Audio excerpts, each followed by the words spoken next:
Bonsoir, la question fait débat depuis longtemps sans qu'aucune réponse formelle puisse être apportée.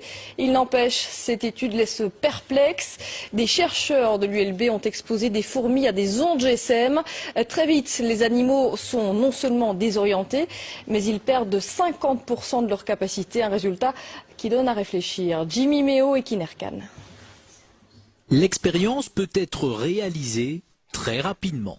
Poser un téléphone portable au milieu d'une société de fourmis et déjà instantanément, les premiers effets sont visibles. Vous voyez que celle-ci n'a plus sa locomotion normale. C'est plus faire aller ses pattes, c'est parce qu'elle a été trop longtemps près des ondes. Ça, c'est une ataxie musculaire. Le premier système touché est le système nerveux. Mais le système nerveux, il dirige tout.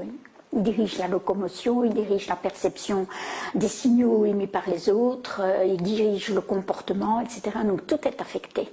Les capacités d'apprentissage des fourmis exposées aux générateurs d'ondes sont affectées de 50% par rapport à la normale. Et même avec une période de récupération, elles ne retrouvent que 60% de leur capacité de mémorisation. J'ai éteint le générateur, elles ont récupéré un peu et ont pu apprendre, mais n'ont plus jamais réatteint leur niveau initial. Il en est de même pour 7 fourmis exposées aux ondes du GSM. Si on arrête tôt l'expérience, elle va récupérer. Si on continue, elle va mourir.